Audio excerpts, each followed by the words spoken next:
क्या आप जानते हैं कि भारत को कितने भौतिक भागों में विभाजित किया गया है? भारत को 6 फिजियोग्राफिक डिवीजन में डिवाइड किया गया है, मतलब भारत को 6 भौतिक भागों में विभाजित किया गया है।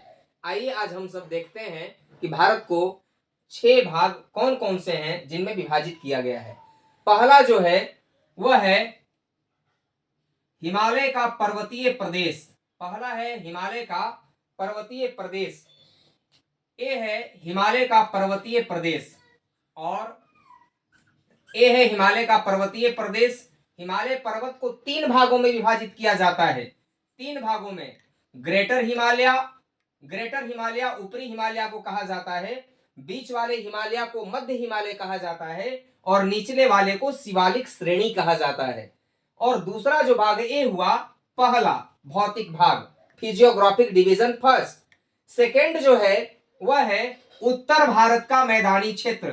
ये है उत्तर भारत का मैदानी क्षेत्र। मैदानी क्षेत्र नदियों के द्वारा निर्मित होता है। जो नदियां अपने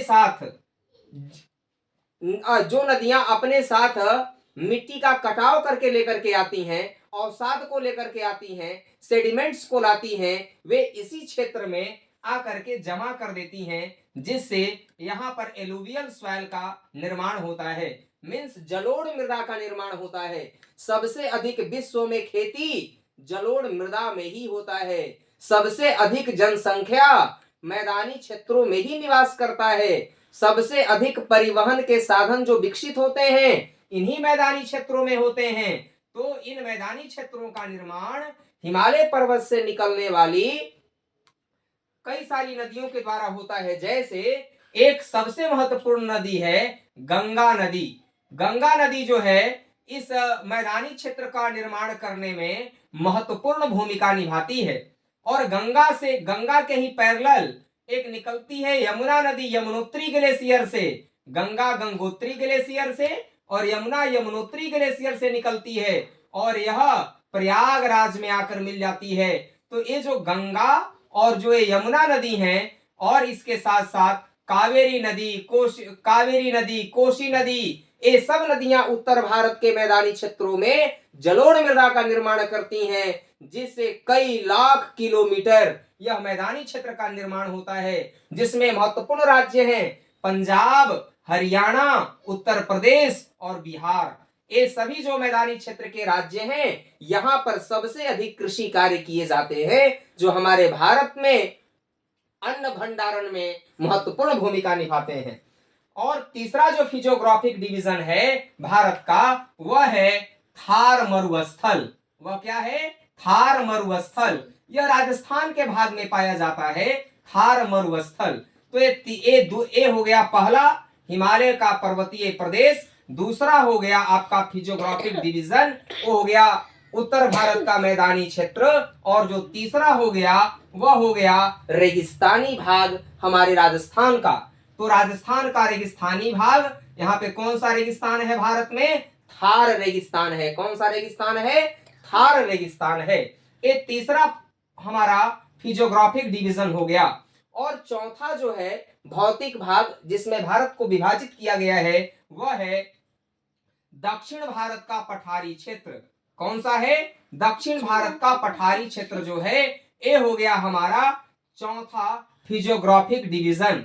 तो जो है हमारा दक्षिण भारत का ये जो प्रायद्वीप इसे कहा जाता है, पेनिनसुला कहा जाता है, क्योंकि यह 3 तरफ से, प्रायद्वीप किसे कहते हैं? जो 3 तरफ से जलीय भाग से घिरे हों उन्हें प्रायद्वीप कहा जाता है।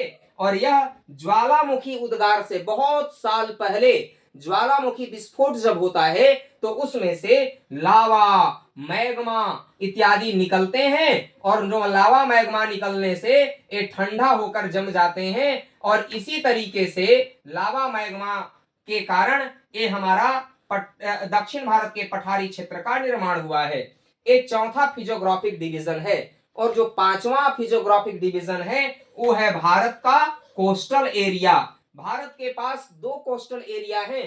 ये हो गया आपका वेस्टर्न कोस्टल एरिया, ये हो गया आपका वेस्टर्न कोस्टल एरिया पश्चिमी तटीय क्षेत्र, और ये हो गया आपका ईस्टर्न कोस्टल एरिया मतलब पूर्वी समुद्र तटीय क्षेत्र। एक कोस्टल एरिया का भी बहुत ही महत्वपूर्ण स्थान है भूगोल में, जो मैं आप लोगों को बताऊंगा बाद वाले क्लास में। और एक और 6 जो फिजियोग्राफिक डिवीजन है वह है भारत का द्वीप समूह। द्वीप समूह मतलब यहाँ पर आप बंगाल की खाड़ी में देख रहे होंगे, यहाँ पर हमारा जो है अंडमान निकोबार द्वीप समूह है। क्या है यहाँ पर? अंडमान निकोबार द्वीप समूह। ये 6 फिजियोग्राफिक डिवीजन है। और यहाँ अरब सागर में लक्षद्वीप है हमारा। कौन सा है? लक्षद्वीप है यहाँ हमारा। यह भी हमारा द्वीप समूह है। और एक द्वीप समूह यहाँ पर हमारा है दमन दीव एंड दादर नागर हवेली, मुंबई के पास है।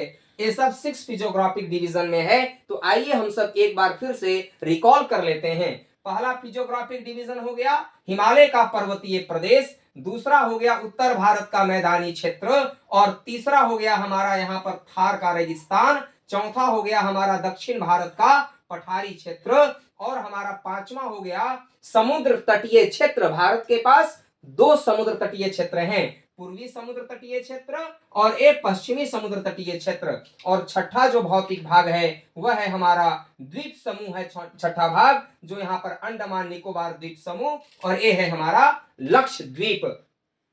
एक बात और महत्वपूर्ण, ज्योग्राफी में क्वेश्चन पूछे जाते हैं जो सामान्य जानकारी के लिए भी बहुत महत्वपूर्ण है।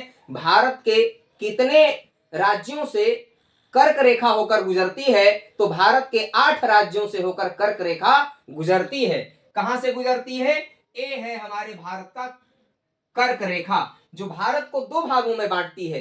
कैसे हम जानते हैं कि उत्तर भारत और दक्षिण भारत? तो ये जो हमारा कर्क रेखा है जो भारत से होकर गुजरता है, यह हमारा 23.5 डिग्री हमारा जो है सो यह उत्तरी अक्षांश है। कौन सी अक्षांश है? यह उत्तरी अक्षांश, नॉर्थर्न लैटिट्यूड इसे कहा जाता है।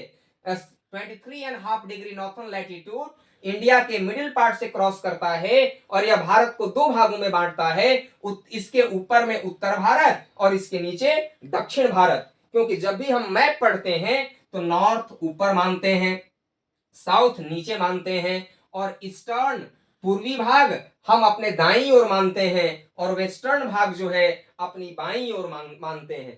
तो अब ये 8 राज्य कौन कौन से होकर, एक कर्क रेखा किन किन राज्यों से होकर गुजरती है? 8 राज्यों से। आइए मैं एक ट्रिक के माध्यम से आपको बताता हूं। इसका ट्रिक है मित्र पर गमछा झार।